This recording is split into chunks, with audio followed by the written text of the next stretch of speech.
July 22nd, 1592. The fall of Hanyang. I write these words as I sit among the ashes of my capital, Hanyang.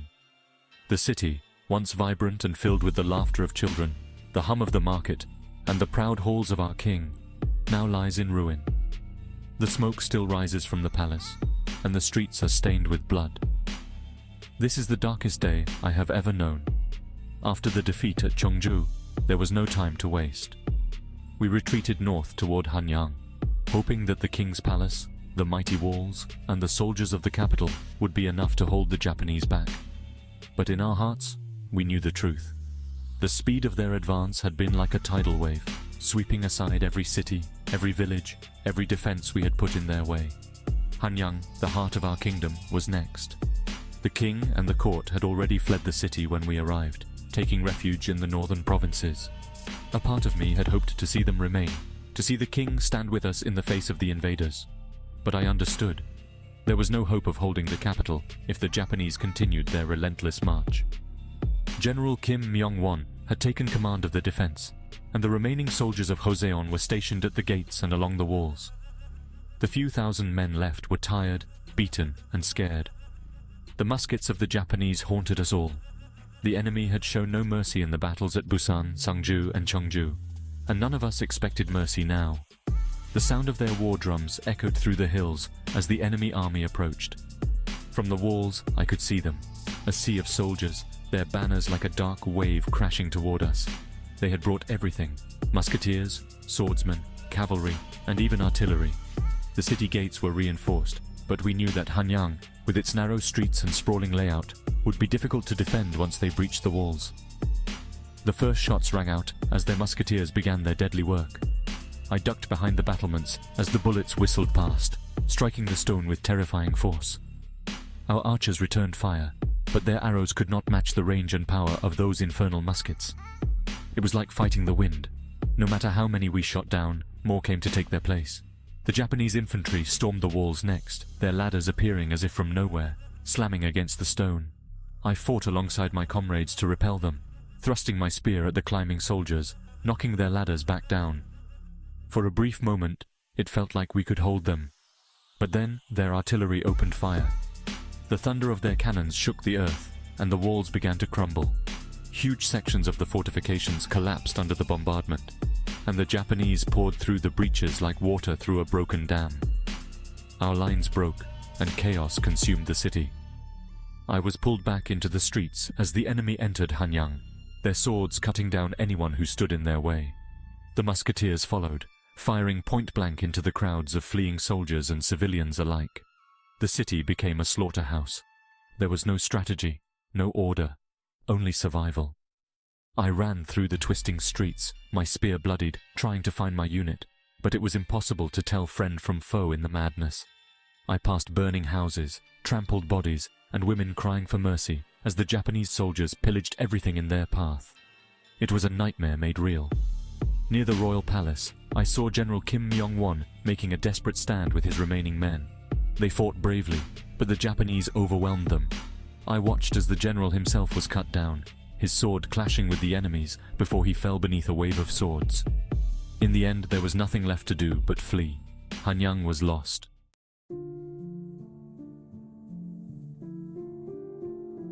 I found myself with a small group of survivors, soldiers and civilians alike, fleeing toward the north, toward the hope of finding sanctuary with the royal court. Behind us, the city burned.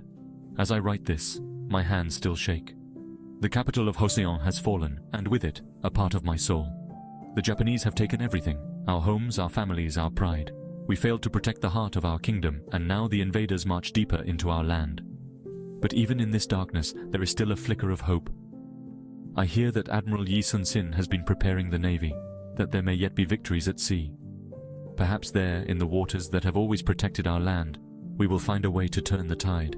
For now, I am alive, though I do not know for how much longer, but I swear this: I will not stop fighting. I will not let the memory of Joseon die in the flames of Hanyang. Our people, our king, and our ancestors deserve more than that.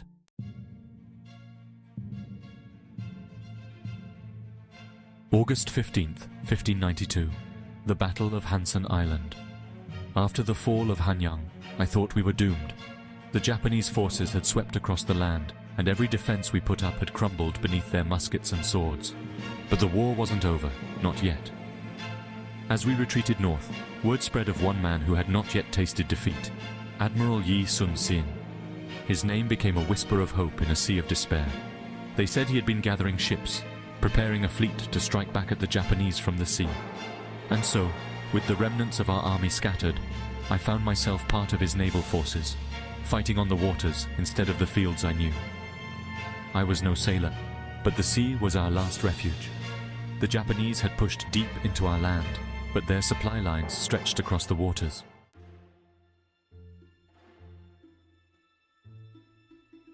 Admiral Yi knew this, and he planned to strike where they were weakest. He gathered every ship he could, Panoxian warships, fishing boats, anything that could float. He trained us with a discipline and intensity I had never seen before. He spoke to us not of despair, but of victory. By mid-August, the fleet was ready. We received reports that a large Japanese fleet, carrying supplies and reinforcements, was sailing toward the western coast. Admiral Yi chose his battleground carefully, Hansan Island, where the narrow straits would favor his tactics. It was a brilliant plan, one that gave even the most inexperienced among us hope. We set sail in the early hours of the morning. The sea was calm, the horizon stretching out endlessly before us. I stood on the deck of a Panoxian, my heart racing as the oarsmen rowed in rhythm. The Admiral's flagship led the fleet, its dragonhead prow cutting through the water like a blade. The tension was thick in the air. We all knew what was at stake. If we could destroy the Japanese fleet, we would cripple their advance. If we failed, there would be nothing left to stop them.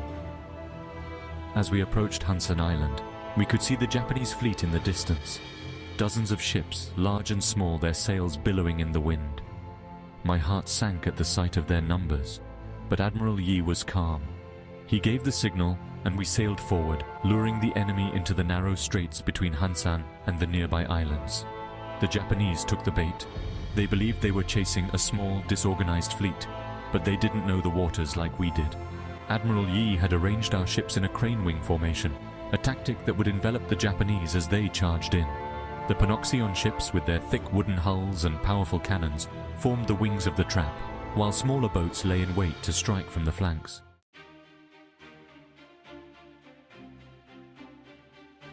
The battle began with a thunderous roar. Our cannons fired first, sending plumes of smoke and fire into the sky. The sound was deafening, the shockwaves rippling through the water. I watched as the first of the Japanese ships were hit, their sails torn apart, their decks splintered. But they kept coming, their samurai leaping from ship to ship, their muskets returning fire. The sea became a battlefield, filled with the sound of cannon fire, the screams of men, and the crash of wood and steel.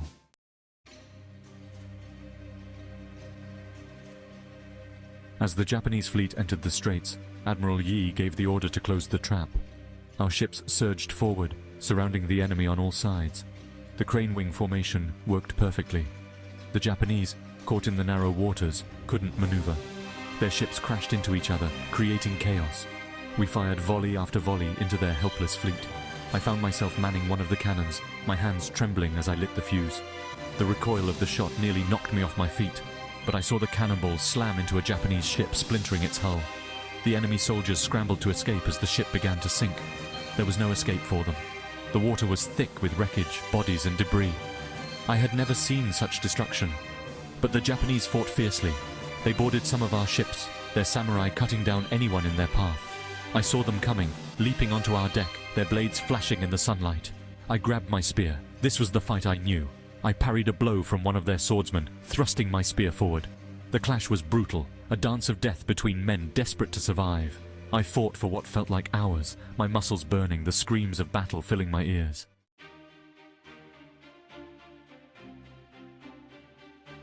But the sea was ours. One by one, the Japanese ships were destroyed, their forces scattered and broken. Admiral Yi's tactics had turned the tide of the battle.